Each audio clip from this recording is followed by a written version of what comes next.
She sold everything she had to save her son. Then he opened the door and shattered her heart forever, the night the rain didn't tear. The storm came in fast off the Atlantic, the way East Coast storms always do in November. Without apology, without warning, like it had somewhere important to be and the world needed to get out of the way. Eleanor Marsh stood on the cracked sidewalk outside her son's apartment building in Philadelphia, soaking wet, her gray cardigan plastered to her thin shoulders, her hair hanging in strings around her face. She had been standing there for 4 minutes. She knew because she had counted every second of it, the way a person counts seconds when they are trying to convince themselves not to fall apart before they absolutely have to.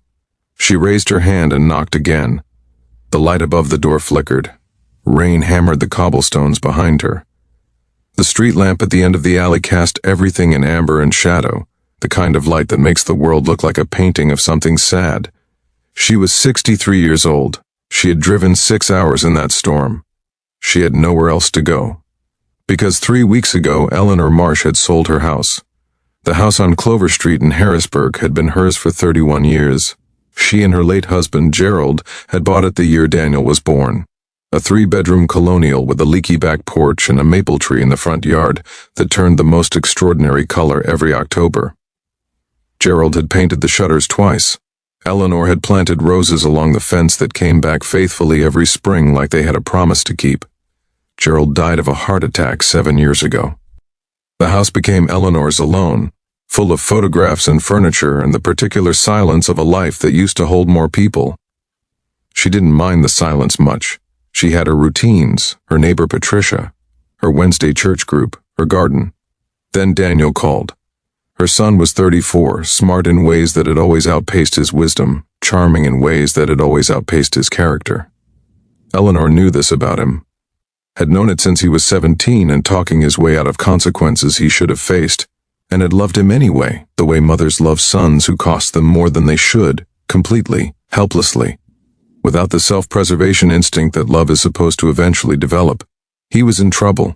Real trouble this time, he said. A business deal that collapsed. Debt that had grown teeth. People he owed money to who were not the kind of people you owed money to for long. He needed $47,000. He needed it fast. He was sorry to ask. He had nowhere else to turn. Eleanor had $6,000 in savings. She put the house on the market the following Monday. Her real estate agent, a kind woman named Brenda who had sold Gerald and Eleanor the house originally, sat across from her at the kitchen table and asked her 3 times if she was sure. Eleanor said yes each time with a steadiness that surprised even herself. She signed the papers. She accepted an offer that was fair.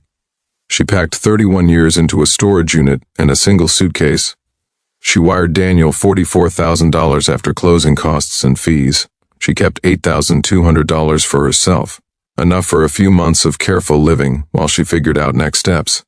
Daniel texted back, "Thanks, Mom. You're a lifesaver. I'll pay you back every penny, I promise." 3 weeks passed. She stayed in a motel outside Harrisburg that charged by the week. She ate carefully. She didn't tell Patricia what she'd done. She didn't tell anyone. Then the motel raised its rates and her card declined. And she called Daniel to ask if she could stay with him, just for a few weeks, just until she found a senior apartment she'd applied for that had a 2-month waiting list. And he said yes. "Of course, Mom, come down. I'll see you when you get here." So she drove 6 hours through a November storm to her son's door. The door opened. Daniel stood in the frame in a gray t-shirt and joggers, phone in one hand, a look on his face that Eleanor would spend a long time trying to forget and never quite managed to. He looked at her the way a person looks at a problem they were hoping had resolved itself. "Mom." His voice was flat. "It's really late. I drove through the storm," she said. "It took longer than I expected. I called twice." "Yeah, I know." He glanced behind him, back into the apartment. She heard a television, music maybe. It's not really a good time."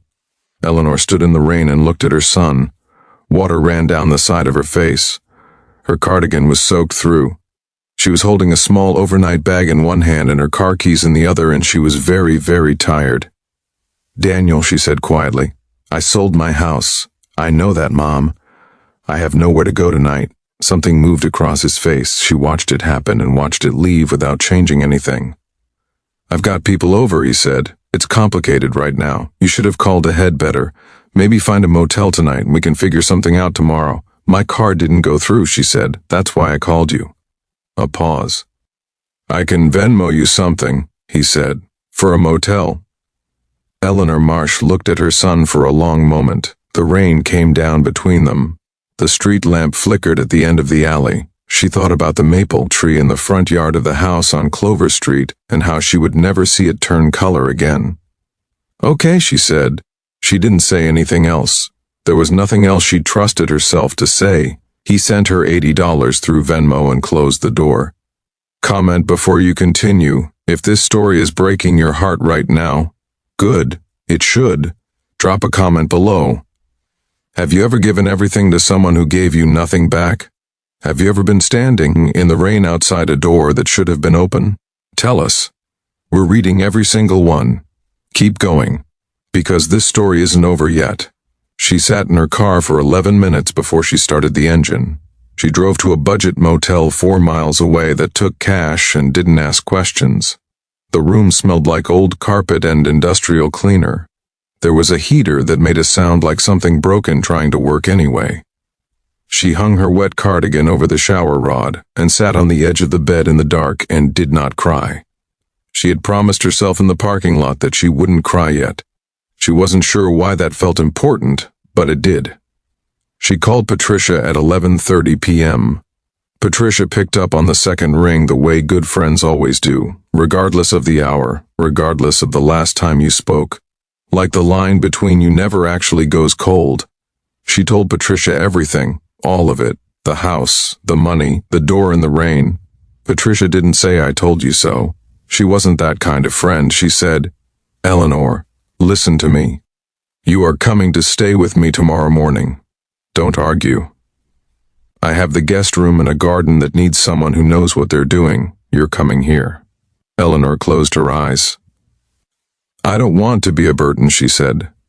You are not a burden, Patricia said firmly. You are my friend. There is a difference, a significant one. She stayed with Patricia for 6 weeks. In that time, 3 things happened.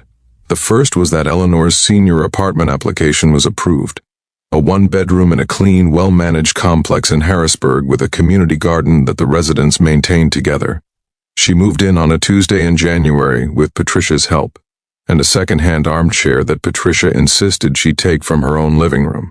The second was that her church group, when they found out what had happened, Patricia told them, without apology because some secrets protect the wrong person, quietly organized a fund.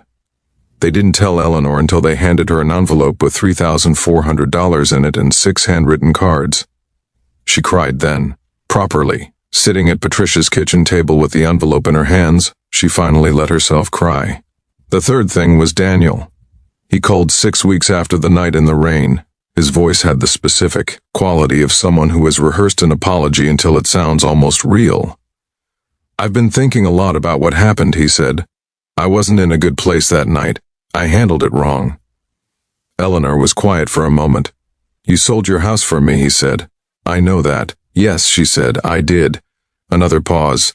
I'm going to pay you back, he said. I'm getting back on my feet. I'm going to fix this. Eleanor looked out the window of her new apartment. The community garden was bare in January, but she could see where things had been planted and where things would grow again when the weather turned. Daniel, she said carefully, I love you. I will always love you. But I need you to understand something. Her voice was steady. She had found a new kind of steady in the last 6 weeks. The kind that doesn't come from certainty about the future, but from surviving something you weren't sure you could survive. What you did that night wasn't about the money or the apartment. What you did was look at your mother standing in the rain and choose to close the door. That is what I need you to reckon with, not the money, the door. Silence. I know, he said quietly. It was the first thing he'd said that sounded completely unrehearsed. Good, she said. Then we have somewhere to start. She didn't hang up angry, she didn't hang up warm either. She hung up the way a person sets down something very heavy that they have been carrying for a very long time, with relief and exhaustion and the first faint sense that their hands might eventually be free for something else. Outside her window, the January sky was the pale gray of something waiting to become something else.